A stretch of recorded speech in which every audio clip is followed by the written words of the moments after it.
Good evening, everyone. So, Sunday night, about a week ago, I received a guitar. Well, actually, I paid for it. And, long story short, so I have an Epiphone Modern Les Paul and Pelham Blue, somewhere over there. And I've always wanted to play a Gibson Les Paul. Played SGs, owned a couple SGs. I've never had a Gibson Les Paul. I did play one at Chuck Levin. I played a couple. I played a 50s standard, I played a 60s standard. I have not played a Gibson Les Paul modern, only the Epiphone Les Paul modern. I do actually want to try an Epiphone Les Paul Prophecy. Has the Fishman Flynn's pickups. So anyway, I had so much trouble paying the amount of money that so many people want for a Les Paul. I mean, I guess I understand the allure because it was Les Paul. I mean, he was evidently a pretty neat guy.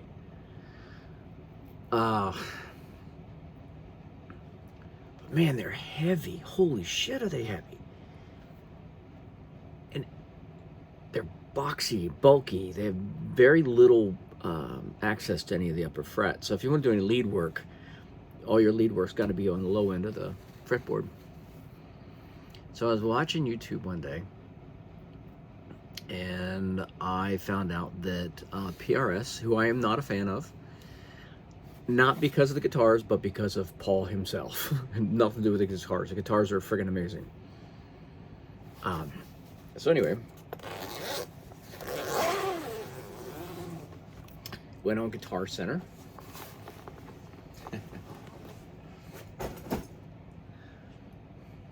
Hopefully you can see that. That is a PRS SE McCarty 594 single cut.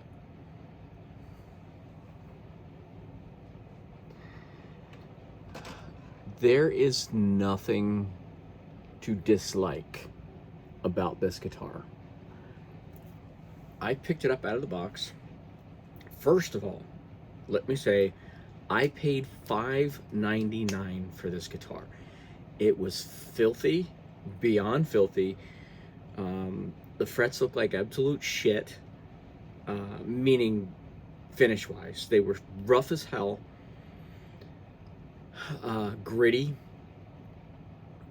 I think there was 3 or 4 frets that had not so great ends on them, but that's minor for a $599 guitar.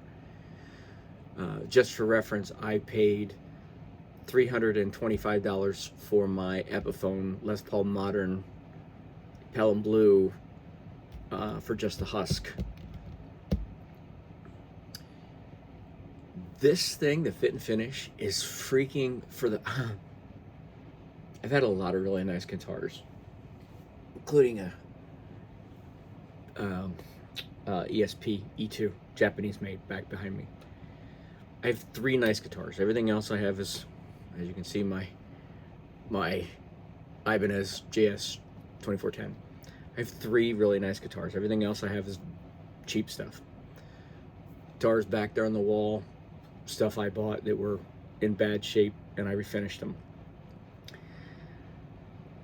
So I guess I understand that when you buy a guitar that has some mileage on it, you can rebuild it. And what I found is rebuilding a guitar, you get to know every nuance of the guitar. You really get to understand the guitar because you're taking it apart. I mean, you're literally taking it down to its essence and then bringing it back. So you develop a relationship with a piece of wooden strings, right? So this is made in the Court factory in Indonesia.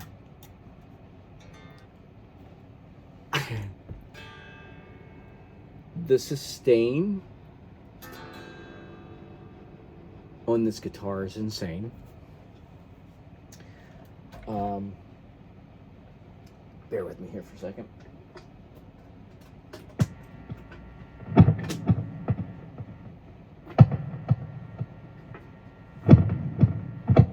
Yes, that took way longer than it should have.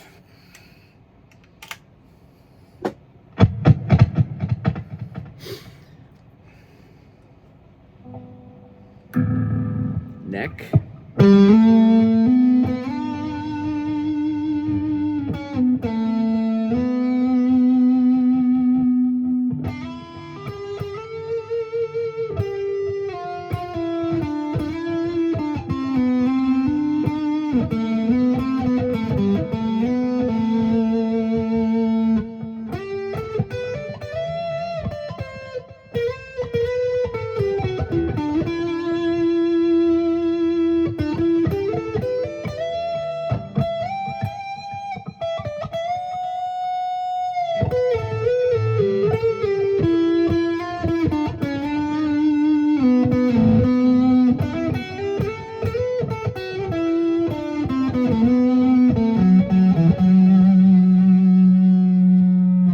Middle.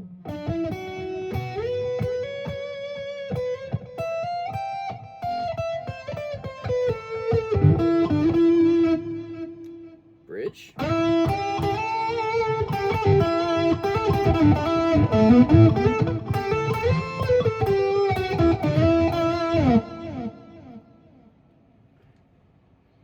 If you heard me fumbling a little bit, that's the one point I'm going to make about this guitar.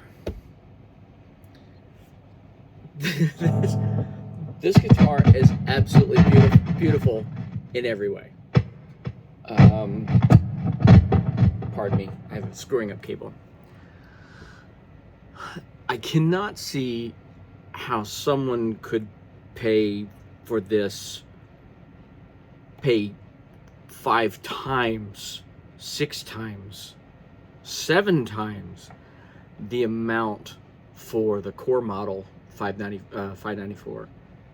I just can't see it. I mean, unless you're a collector and that's solely what you're paying for. This is a professional grade instrument. I'm sorry. I know there'll be people who will probably say, oh, it's just an SE. If you've never played one of these, holy shit, dude, go pick one up and play it, and then you come back and comment and tell me just what you think about this guitar. Anything less than holy shit will be a lie. It really is that good. However, as I said earlier, if you notice I was fumbling a bit, this neck is, so I don't know if any of you know, Mr. McCarty used to be the VP at Gibson during its golden years.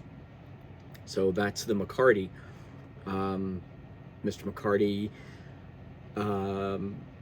I guess he worked with Paul Reed Smith on guitars and the ideal single cut Les Paul style guitar. 594 is 24.594 is your scale length, bridge to nut. The perfect for bending, perfect scale length. But I digress. This neck was harkened back to the 1950s Gibson Les Paul. This is a fact what I'm about to tell you. The Gibson Les Paul Standard 60s out purchases, that's probably not the right word, but you know what I mean. There are far more purchases of the 60s standard than there are the 50s. And people that buy the 50s end up trading them in and buying a 60s. Why? You know what the number one reason is? This freaking neck. Now, I've got midget boxer's fingers. I literally have sausage hands.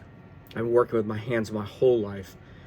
So my fingers are short and fat. And I have very, very strong grip, so I tend to over squeeze everything. This neck is it hurts my hand to play it because it's so big and so wide. Down on the lower register, not so bad, but you get up past 7th fret, it starts to show up really, really quickly. Is it bad? If you've got Steve Vai fingers, or, pardon me, Jason Becker fingers, that's a sad story. But anyway, if you've got long, thin fingers, dude, this thing is beautiful. I mean, it's a dream. But for someone like me, I can't do this neck. The fretboard is a beautiful piece of rosewood. The neck is mahogany. Body is mahogany. Kluson style tuners. Obviously, they're Asian brands. The pickups in here are the same ones that they use in the S2, the 5515, 8515, 5615. That's terrible. I can't remember what that is. Anyway, so they use these same pickups in the S2. The cores use a different set of pickups.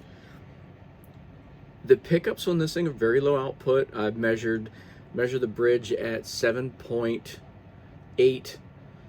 The neck was the neck was 7.8. The bridge was 6.9, and center was 5.2. So they're very PAF. For anybody who doesn't know, PAF on the original pickup stands for Patent Applied For, in case anybody doesn't know. Probably most people watching this will know, but anyway. Everybody talks about, oh, PAF pickups. I said, do you know what PAF stands for? No. So there are some people that don't know. I didn't know until I asked. This color is faded blue jean or something of that nature. This is, look at the flame in this thing. It's not a photo. It's definitely a veneer. But honest to God, at this price point, you can't ask for more guitar than this. Brass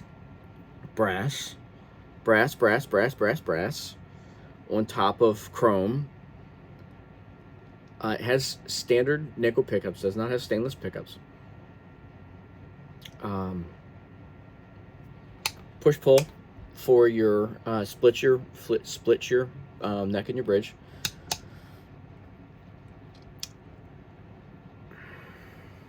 I just don't know how you could go wrong with this guitar. So if you have larger hands, go out and try one of these things, and you'll probably buy it, especially if you're a Les Paul guy. And the Gibson Les Pauls that I played, this plays better than all of them, and they were substantially more expensive. I know I'll probably catch flack for it, but you owe it to yourself to go play a PRS SE 594 McCarty. You won't be let down.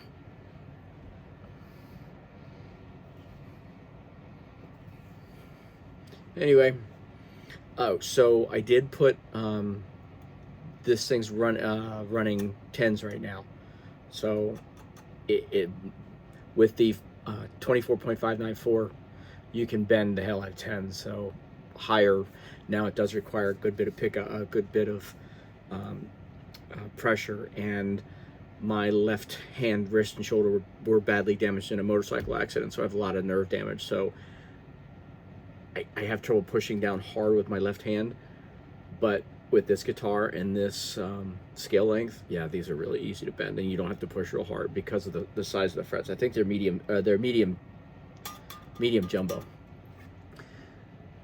Anyway, go out and try one of these. Comment back, let me know what you think. If you have one, let me know what you think too. But yeah, this thing's crazy.